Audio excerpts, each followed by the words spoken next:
G'day viewers and welcome to another OnsideSA soccer show on Youth Day. Joining me in a few seconds will be our UK correspondent Stevie Braham, where we will be going through obviously the Nations League, several signings and managerial appointments. But first on the PSL side, congratulations to Dylan Kerr, Morocco Swallows, who won the promotion playoff. They sneaked in yesterday when they beat the Amatak / University of Pretoria 1-0 in a very tense game. You know, listening to the guys afterwards, a lot of pressure on them. And let's just hope Morocco Swallows can show their old self and appoint Dylan Kerr for next season.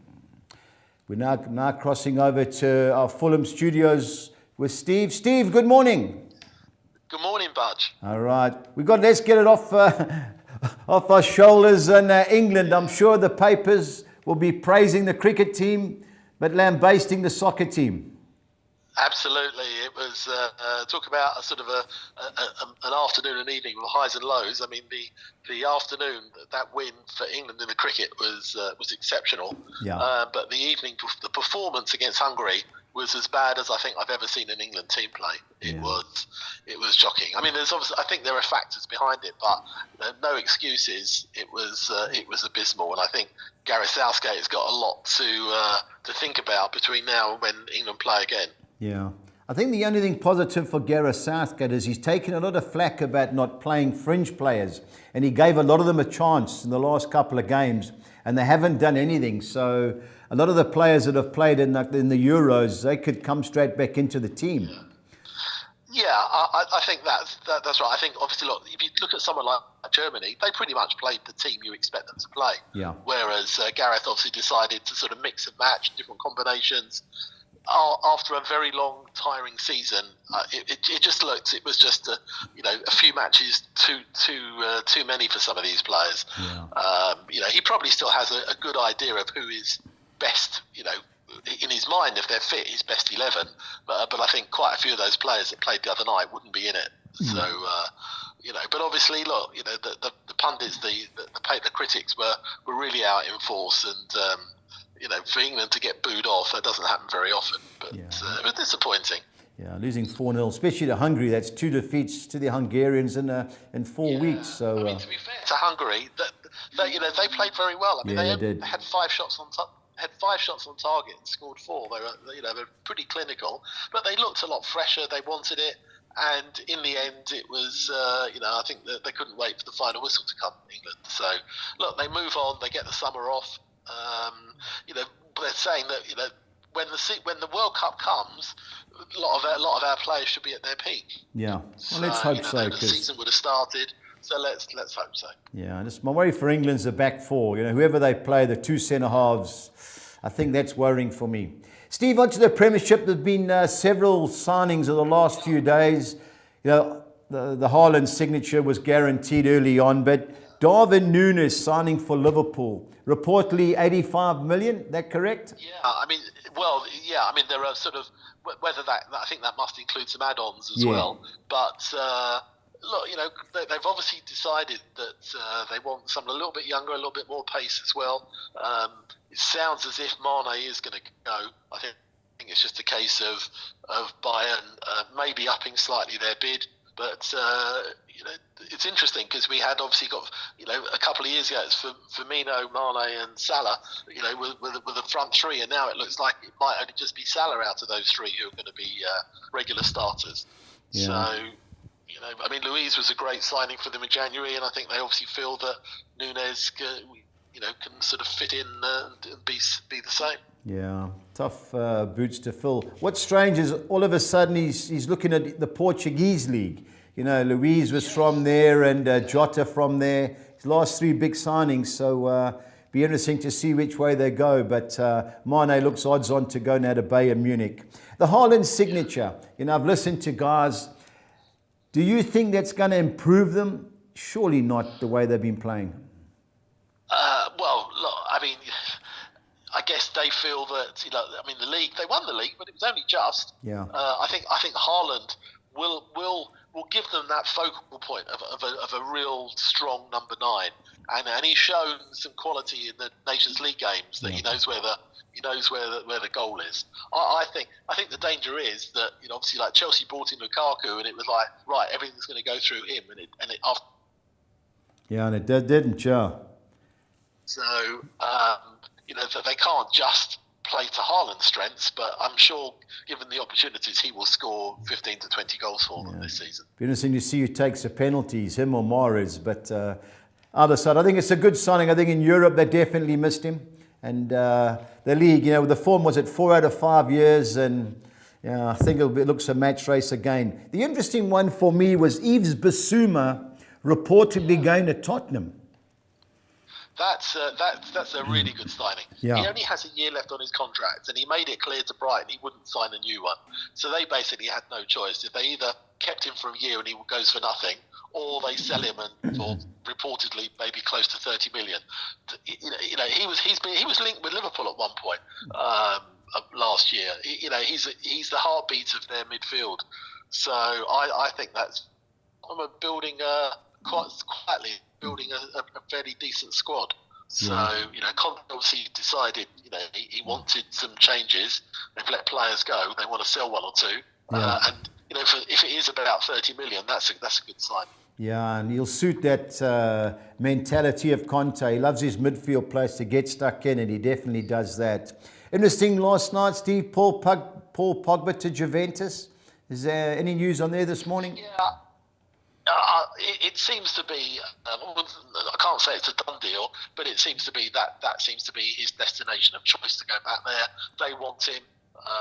You know, I think it's just a matter of time before that signature will be done. It doesn't sound like anybody else is actually coming in for him, so I think that's fine. And it obviously suits him. It just didn't work out back at United, and it just, you know, a player. When you looked at him on his day, he looked fantastic, but there just weren't enough of those. Yeah, especially in a struggling team. You know, United need him to step forward. That Scholes, that Brian Robson, and sadly, he never really performed.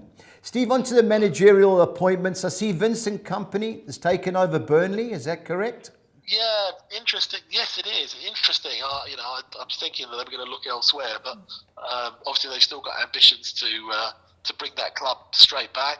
Won't be easy for him because you know, they're obviously going to lose a few of their players because of their debt situation. I understand Tarkowski has now just signed for Everton. You know, and I think there are more players still to go, but you know, they've probably still got a decent squad, a bit of an ageing squad. They've let a few go, but yeah, I think it's good for him. Yeah. Good start for him, but and the other one, Pochettino was sacked from PSG.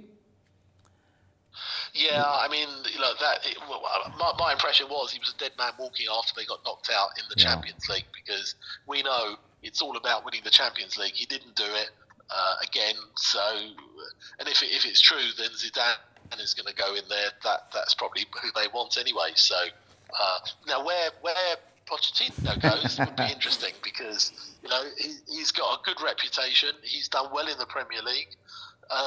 You know, it'd be interesting to see whether he takes a bit of time out, and at some point we know a gap will always appear. You know, but does he want to go to a lower level team? You know, because you can't see him going to one of the big 4 or 5 now. So interesting. Yeah. So.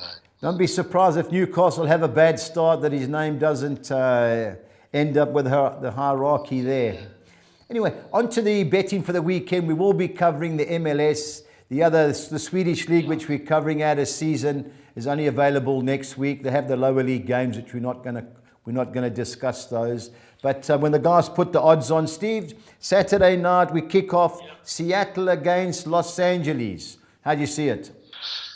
Well, look, I mean, LAFC are top of the Western Conference. You know, playing well.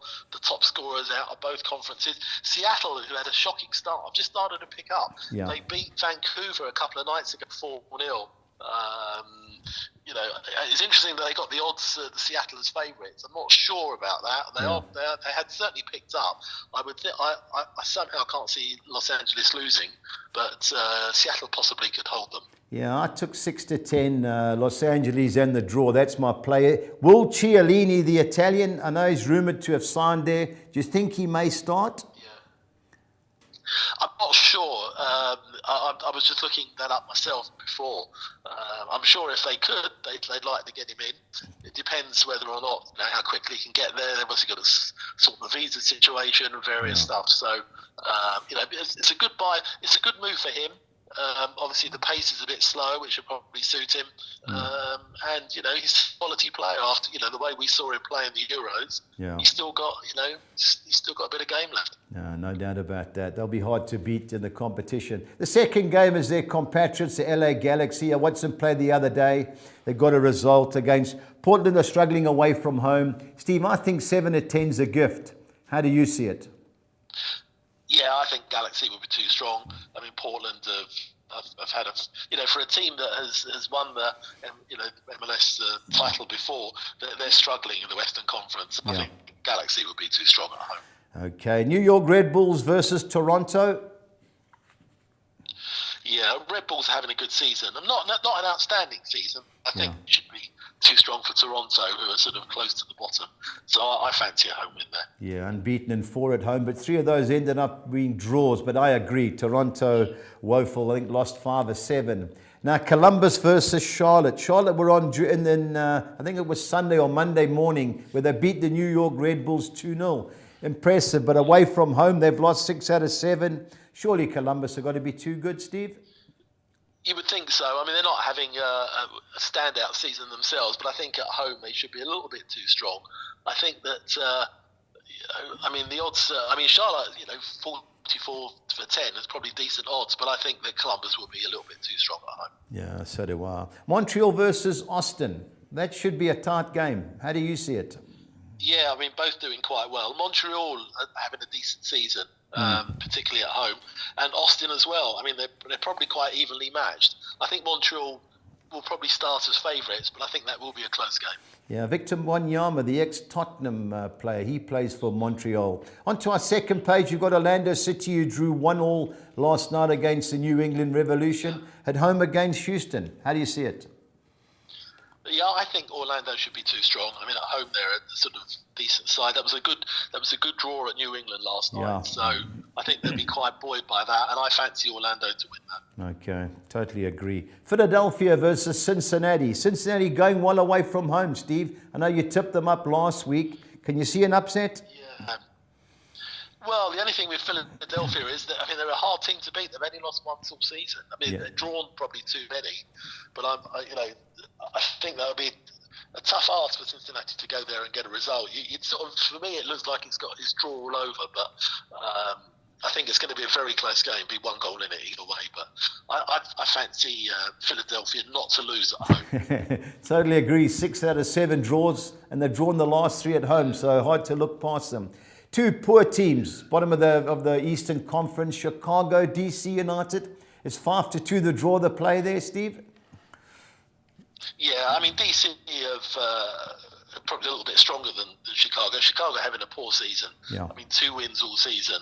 I wouldn't necessarily think make them favourites. But I think you're right. I think for me it's a draw on DC. Yeah, definitely. Now Dallas going well at home, won 5 or 6 against a Vancouver team. Got thrashed in midweek and lost 6 of the last 7 away from home, Steve. Dallas look a banker for you? Yeah, I think so. I mean, they're second in the conference, doing well. Vancouver had picked up a bit, but the big defeat at Seattle. So I think that's a banker home win there. Yeah, and the team that got me money last week was Real Salt Lake. Their home form is great. 5 wins and a draw the last 6. Too good for San Jose? Oh yeah, you would think so. I mean, San Jose just one off the bottom of the Western Conference, and as you say, Real Salt Lake are strong. Don't score a lot of goals, but I think they should be too strong for them. So I would definitely agree it's a home banker. All right, Steve, on to our final page where Atlanta United host Inter Miami. And we spelt it Atalanta. We got the A wrong, an Italian derby. Yeah, no, exactly. It's quite amusing. I think it's a tight game. I mean, both are in the lower half the Eastern Conference. But I'm not sure that Inter Miami should be as way out as sort of five to one effectively. I just think they might pull off a bit of an upset. Okay. I fancy them to go there and get a result. Yeah, I went for Atlanta 2 weeks ago at home and they cost us 2 or 3 bets. I couldn't believe they got beat by a poor side. Into Miami, they have come right a little bit. Phil Neville in charge. I agree, if ever there's an upset in the week in the MLS, it's this one. Now, New York City at home, I think they're the reigning champions. Lost their manager in midweek. He went to Belgium. Too good for Colorado, Steve? Yeah, I think so. I mean, they're top for a reason. They're winning. They've been winning a number of games comfortably. So I think that should be a home win. Yeah, I think that's an absolute sitter, 6-10. I saw 14-10 to win by more than one goal. So that's my suggestion. Now, Nashville, great home form against a Sporting Kansas City team who've lost 6 of their last 8 away from home. 7-10, a good bet, Steve? Yeah, I think so. I mean, Sporting Kansas City are having a really bad season. Yeah. I'd be very surprised if they go there and get anything at all. So, they're bottom of the conference. I think that Nashville all the way there. Yeah, I agree. And last but not least, Monday morning our time is New England, who drew last night 1-1, unbeaten in 7, but they've drawn 4 of those 7 against a Minnesota team managed by ex-Evertonian Adrian Heath. Big price, Minnesota, Steve? Yeah, I mean, neither are really having a standout season. Yeah. They're both sort of hovering around the middle of New England and the Eastern Conference. So, I think those are sort of good odds for Minnesota. But I still think that New England probably be a little bit too strong at home. Yeah, I thought 14-10 win and draw. I hummed and hard. Let's see how we go over the weekend before I have an interest on that. Steve, thanks again, but it's pressure time. Best bet and value bet, please. Yeah, I think I'm going to go with my best bet. I'll just go for Real Salt Lake. I think that they're nailed on at home. Yeah. And my value bet, I'm going to go for Inter Miami. I think that sort of 5-1 effectively. I think they've got a good chance. Yeah, I agree with that. Gonzalo Higuain up front, so at least they've got a genuine goal scorer. And interesting, Steve. Next week we'll have the Swedish as well, but. Okay.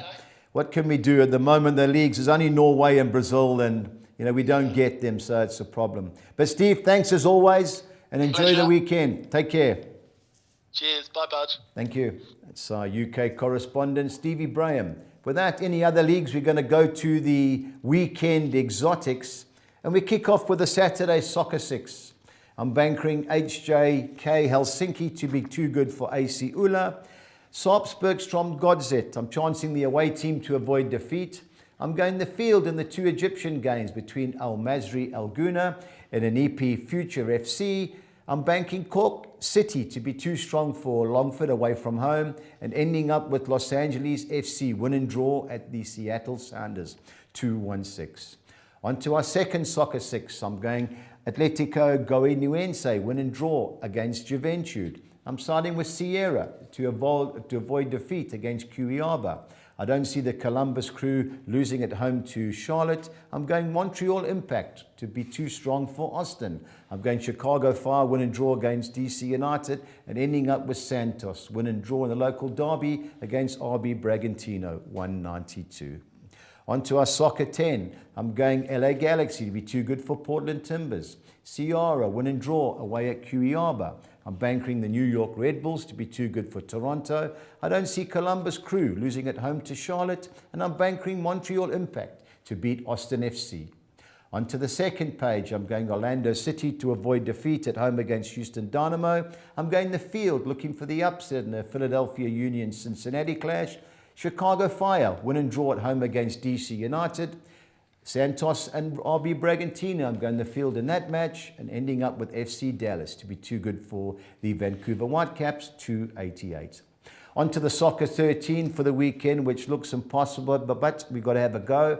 I'm bankering Gaze Gothenburg to be too good for Vannersborgs. I'm going ID Otterfeld, win and draw against Torns. FC Trollhättan, win and draw at home against BK Olympic. I'm siding with Lindome away from home against Advittersburg, win and draw. I'm bankering Angel Homes to be too good for Oscar Hams. I'm siding with St. Vikens to be too good for BK Forward. and IF Karlstad to avoid defeat at Stockholm Internationale. Onto the second page, I'm going Vassillons, win and draw at home against Gefle, siding with Strom Godzet to avoid defeat at Salzburg 08, and ending up three of the four bankers, Bodo Glimt to be too good for Christiansen, HT Helsinki to beat AC Ola, Tampereen Eels to beat Lati, and last but not least, Inter Turco to avoid defeat at SJK Sarnajon, 256 Rand. On to our budgies bets for the weekend. I'm going the New York Red Bulls to win and both teams to score against Toronto. Likewise, Montreal Impact to win and both teams to score against Austin. And the Los Angeles to avoid defeat at Seattle. That's +1, slightly better odds than the double chance. Onto my MLS handicap, all these three teams to win by more than one goal. LA Galaxy to beat Portland, Nashville to beat Sporting Kansas City, and New York City to be too good for Colorado, 3,200 to 200.